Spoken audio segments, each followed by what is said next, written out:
The invitation came 3 days before the dinner.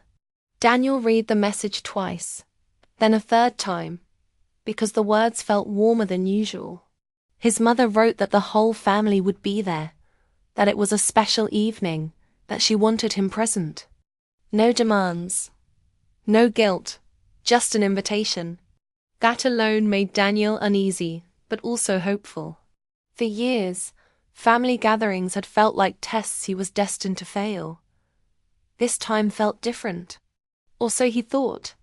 On the evening of the dinner, Daniel stood in front of the mirror longer than he liked to admit. He chose a dark suit. Simple but sharp. He wanted to look grown, successful, settled. Not to impress strangers, but to remind his parents and himself that he was no longer the uncertain boy who once needed their approval to breathe. As he drove to their house, his mind replayed old dinners filled with small comments, quiet comparisons, and polite smiles that never reached the eyes. Still, hope followed him like a stubborn shadow. The house looked brighter than usual. Lights spilled from every window. Expensive cars lined the street. This was not just a family dinner. It was a statement. Daniel felt his chest tighten as he parked. Inside, laughter echoed. Glasses clinked. Someone was already telling a story loudly, confidently. He recognized the voice before he even stepped through the door. Mark. His older brother had always filled rooms easily. Where Daniel thought before speaking, Mark spoke before thinking, and somehow, it always worked. Their parents admired that confidence. They called it leadership. Daniel had learned long ago that quiet effort earned less praise than loud results. Moment Daniel entered, conversations paused for half a second. Smiles appeared. Hugs followed. Compliments came quickly about his suit, his work, how long it had been. Everything felt polite, practiced. His mother kissed his cheek and told him she was glad he came. His father nodded, already distracted by someone else's joke. No one asked how he was doing. No one needed to. Tonight was about something else. The dining room looked like it belonged in a magazine. The table was long and heavy, covered with white cloth and careful decorations. Name cards rested beside each plate. Daniel scanned them instinctively, searching for his place. His name was not there. Before he could ask, his father touched his arm and pointed gently to the corner of the room. "You'll sit over there," he said. "With the kids? Easier for everyone." The words were calm. The tone was kind. That made it worse. Daniel followed the gesture and saw a smaller table pushed near the wall. Teenagers sat there, laughing at their phones, barely aware of the event around them. Plastic cups, simple plates, no name cards, no care. For a moment, Daniel thought it was a mistake, a joke, something that would be corrected once everyone settled. He waited. No one moved. No one corrected it. Something inside him dropped. He pulled out a chair and sat down. It wobbled slightly. He steadied it with his foot, feeling heat rise to his face. Around him, the kids barely noticed. At the main table, his parents took their seats beside Mark. Guests leaned in, eager to hear him speak. Mark raised his glass. He began to talk about success, about risk, about vision. He spoke of a company he had built from nothing, about hard choices and long nights. The room listened. Heads nodded.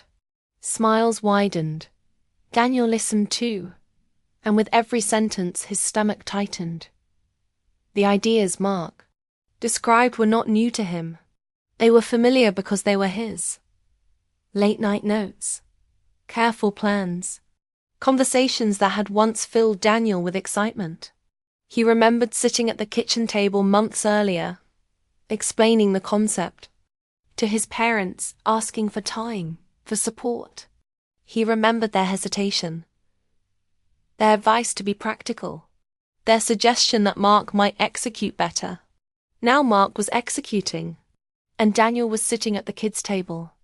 Laughter erupted at the main table. Someone clapped. His mother looked proud. His father leaned closer to Mark, listening as if every word mattered. Daniel stared at his plate. The food was fine. He barely tasted it. This was not an accident. It was a choice. As Mark continued, Daniel felt memories rush in fast and sharp. Every time he had stepped back to keep peace. Every idea he had shared freely, leaving family meant trust. Every moment he had been patient while others took credit. He had told himself it didn't matter, that recognition was not the goal. Tonight proved how wrong he had been. Across the room, Mark's eyes met Daniel's for a brief second. The smile on his face did not fade, but something behind it shifted. A flicker. Awareness. He knew. That was when the hurt changed shape. It became clarity. Daniel realized this dinner was not about family. It was about hierarchy. About who belonged where. And he had been placed exactly where they believed he belonged, out of the way. Quiet, harmless. His mother finally looked over. Her smile uncertain, as if she sensed something was off but could not name it. Daniel gave her a small nod. He did not smile back. The rest of the evening moved quickly. Speeches, dessert, more praise for Mark. No one came to Daniel's table except a cousin asking for a charger. When the night ended, goodbyes were rushed. Promises to meet again were made without intent. As Daniel stepped outside into the cool air, the noise behind him faded. He stood still for a moment, breathing slowly. He felt embarrassed. Yes, but beneath that was something stronger. A steady resolve forming, clear and cold. They had made their choice in public. They had shown him exactly how they saw him. Daniel got into his car and closed the door. The silence wrapped around him. He did not cry. He did not shout.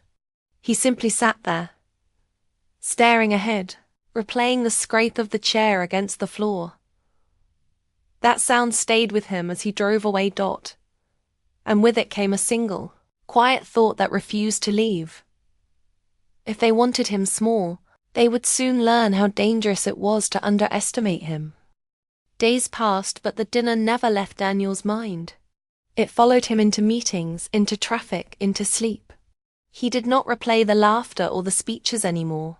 He replayed the silence, the way no one questioned where he sat, the way acceptance had been easier than fairness. That silence pressed on him harder than any insult ever could. Daniel returned to work, but focus came in short bursts. He finished tasks quickly, then stared at his screen, lost in thought. He wasn't angry in the way people expect anger to look. There were no clenched fists, no raised voices. What he felt was sharper and more controlled. A need to understand how the pieces had moved without him noticing. Late at night, he opened old folders on his laptop. Business outlines, financial models, early drafts of ideas he had once believed were shared dreams. He read them carefully, not with nostalgia, but with precision. Every page confirmed what he already knew. Mark's company was built on Daniel's foundation, not stolen in secret, but taken openly, dressed in confidence, protected by family loyalty. Daniel remembered the conversations clearly now. Mark asking casual questions. Mark nodding, agreeing, encouraging him to slow down, to wait. Their parents supporting that delay, urging patience, stability, caution. Daniel had listened because he trusted them.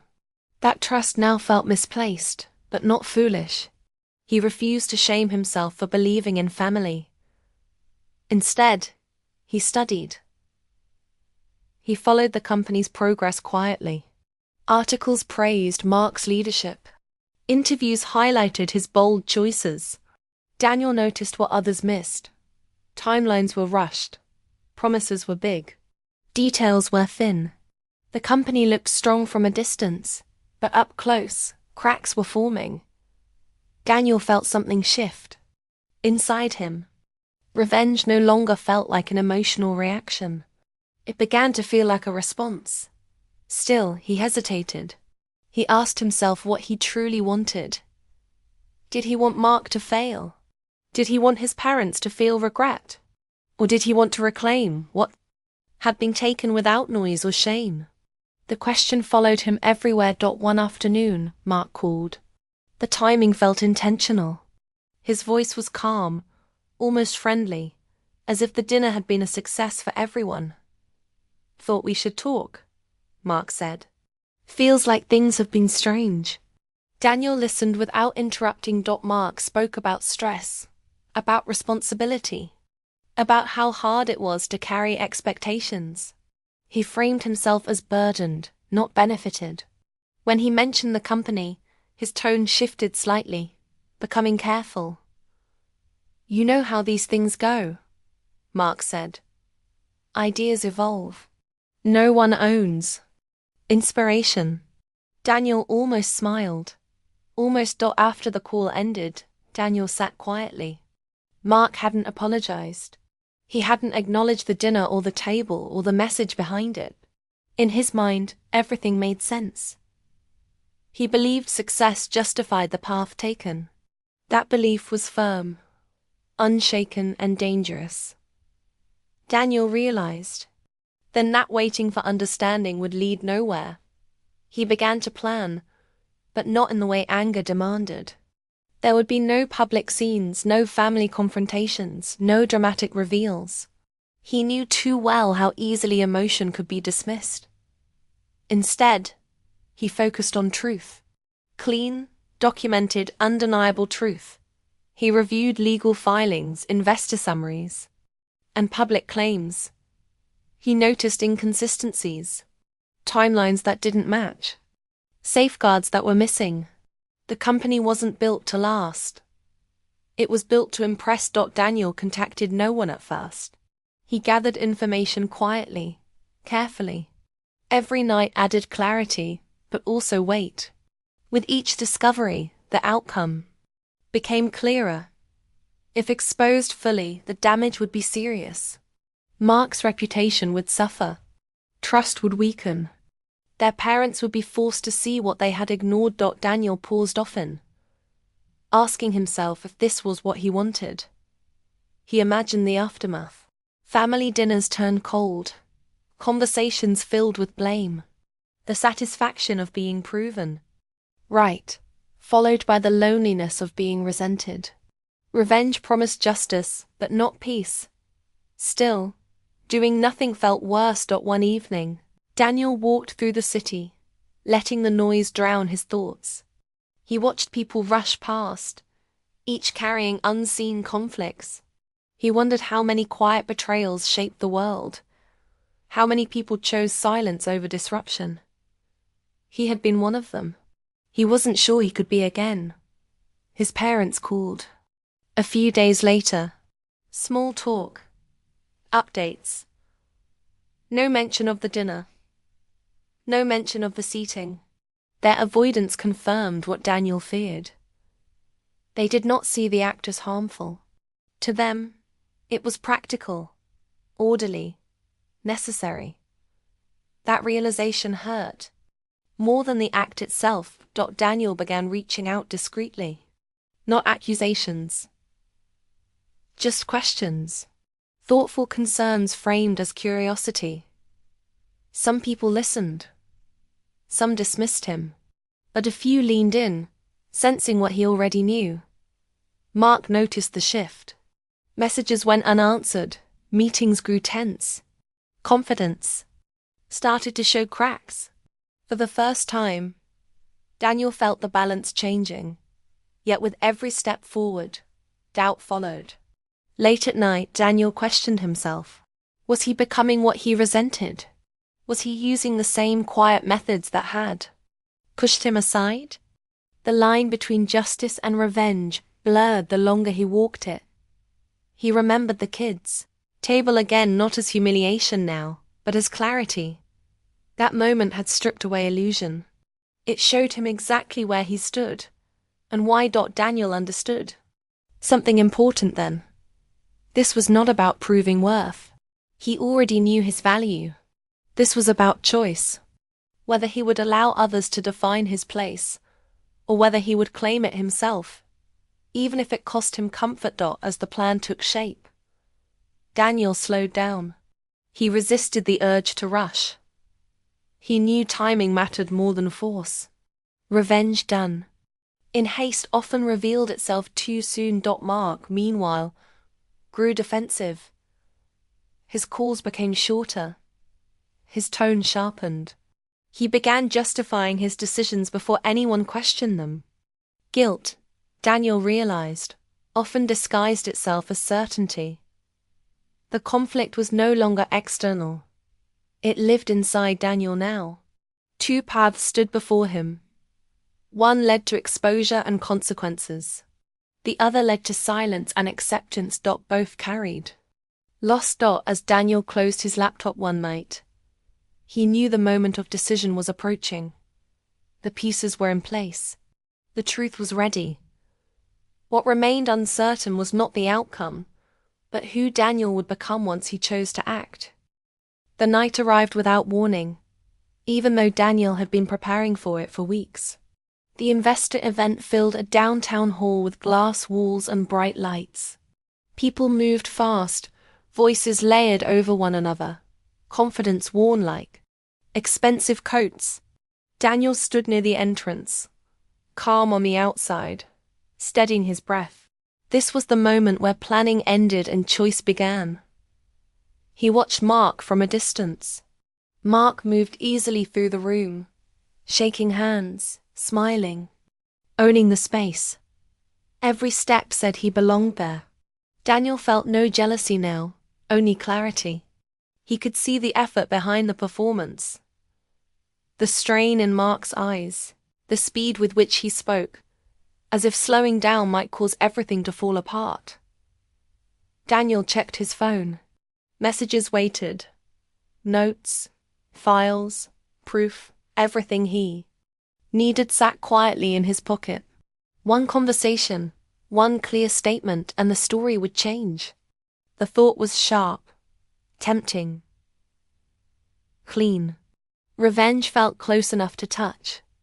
The event began. Music softened. Attention shifted toward the stage. Mark was announced. Applause filled the room, loud and confident. Daniel clapped too, slow and controlled. This was not about denial. It was about truth. Mark began to speak. His voice carried easily. He talked about vision, growth, and future plans. He spoke of risks taken early, of believing in something when others doubted. Daniel listened closely. Every sentence confirmed what he already knew. Mark believed his own version of events completely. In his mind, success had rewritten history. As is. The presentation continued. Daniel felt pressure build in his chest. Not panic, not fear. Wait. Each minute brought him closer to a line he could not uncross. Once spoken, words could not be pulled back. Families could not be reset. The moderator opened the floor for questions. Silence followed. A few hands rose. Safe questions, easy praise. Daniel felt his pulse quicken. This was the opening. The clean moment. All eyes would turn. The truth would land exactly where it needed to. His hand lifted. Time slowed. In that pause. Memories rushed in fast. Not the dinner, not the chair, not the silence, but earlier moments. Mark asking for advice. Late night talks. Shared jokes. The version of his brother that existed before competition replaced trust. Daniel realized something important then. If he spoke now, he would win the room, but lose something quieter and harder to replace. His hand hovered. He looked at Mark. Their eyes met. For a split second, Mark faltered. Just slightly. Enough. Daniel lowered his hand. No one noticed. The moment passed. Another question was asked. The presentation moved on. Applause followed again, but this time it sounded thinner to Daniel. Less certain. When the crowd broke apart, Daniel moved quickly. He didn't approach Mark. Instead, he found two investors standing near the edge of the room. He recognized them from early meetings, from emails exchanged months ago. People who valued caution more than speed. He introduced himself calmly. No drama. No accusations. They talked. Daniel asked questions instead of making statements. He pointed out gaps gently. He mentioned concerns as if they were shared, not personal. He suggested review, patience, second looks. He never spoke Mark's name. In anger, he let the facts speak. The investors listened. Their expressions changed. Interest replaced ease. They asked follow-up questions. Daniel answered clearly, carefully. He shared enough to raise concern. Not enough to ignite panic. Across the room, Mark noticed. He watched Daniel talk. His smile faded. He excused himself from a conversation and moved closer, pretending not to watch while watching closely. Daniel felt the shift. The balance he had been waiting for had finally moved. Later that evening, Mark approached him. His tone was controlled, but his eyes searched Daniel's face. "Didn't know you'd be here," Mark said. Daniel nodded. "I was invited." Mark paused. "We should talk." "Not tonight," Daniel replied. His voice was calm, firm. No anger. No apology. Mark wanted to argue. Daniel could see it. Instead, Mark nodded and walked away, jaw tight. The night ended. Without fireworks. No confrontation. No public collapse. On the surface, everything looked the same. But beneath it, momentum had shifted. Questions would be asked. Reviews would be scheduled. Delays would follow. Daniel stepped outside into the cool air. He felt drained but steady. He had not destroyed anything. He had redirected it. As he walked toward his car, doubt returned briefly. Had he gone far enough? Had he protected Mark when he should have exposed him fully? The questions came fast, but they did not stick. Daniel understood now that revenge was not about causing pain. It was about reclaiming control. He had done that without becoming the person he resented. Days passed quickly after the event. News moved quietly. Meetings were postponed. Advisors grew cautious. Mark stopped calling. Their parents called instead, confused, unsettled. Daniel kept his answers simple, honest, calm. One evening, Mark showed up at Daniel's door.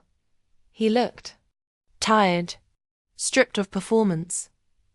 "I know it was you," Mark said. Daniel didn't deny it. "I didn't ruin you," Daniel replied. "I let the truth slow things down." Mark sat heavily, running a hand through his hair. "I didn't think you wanted it that badly." Daniel shook his head. "I wanted respect. I wanted a seat, not the spotlight." Silence followed. Heavy, but real. Mark looked up. "Why didn't you finish it?" Daniel answered without hesitation. "Because I didn't want to become the moment that defines us forever." Mark nodded slowly.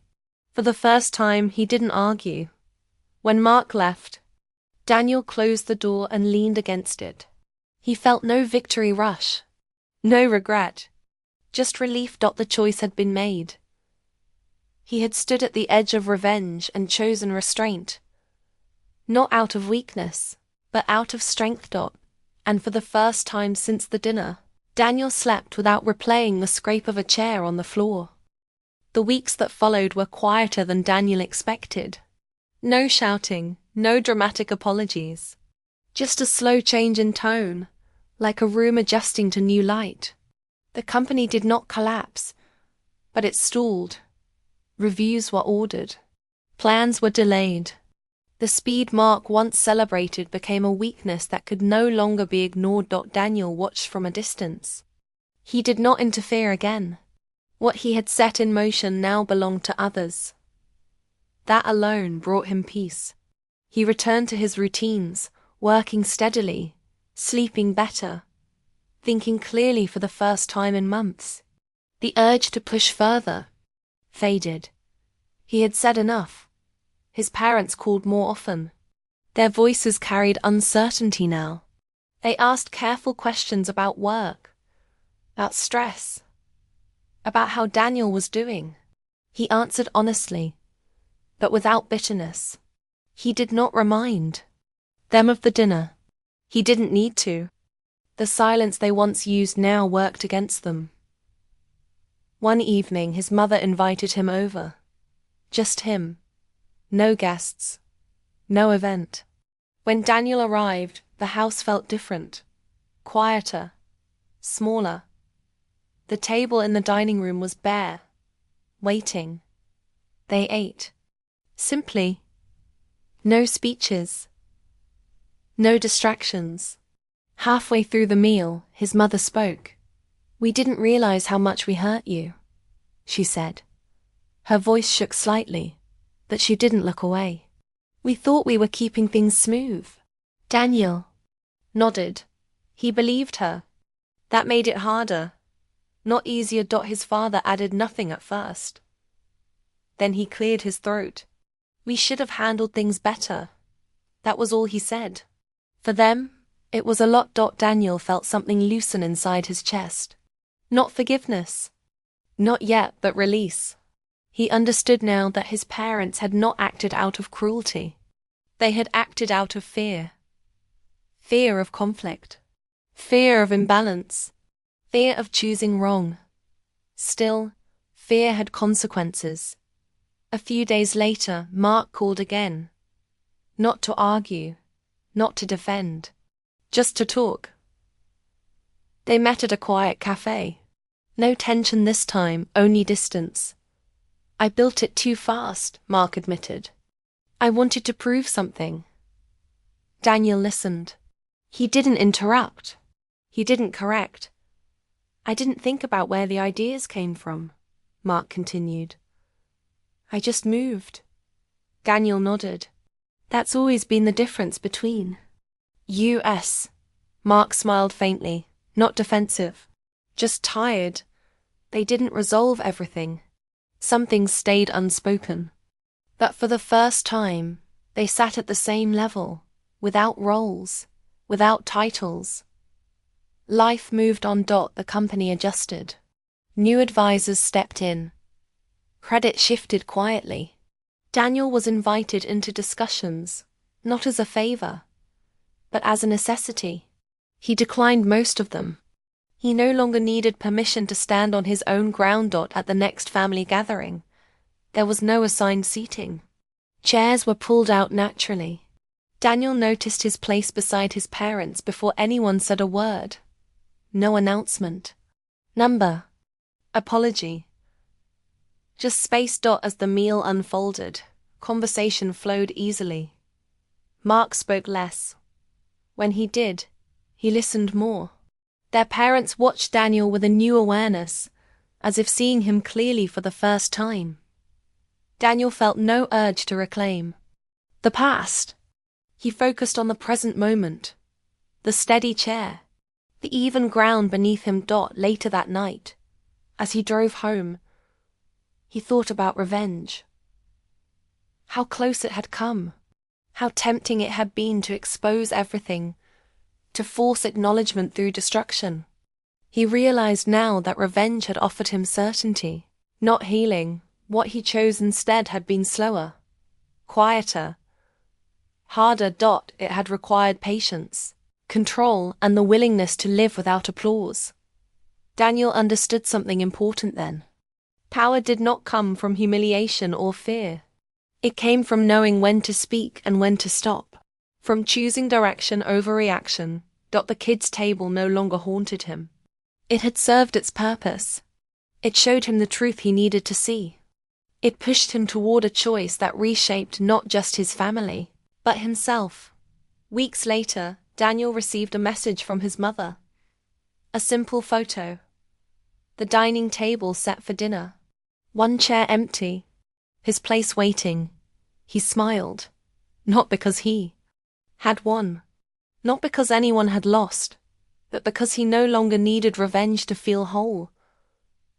He had found something better: self-respect, earned and protected by his own hands. And that, he knew, was the only ending that could ever truly last.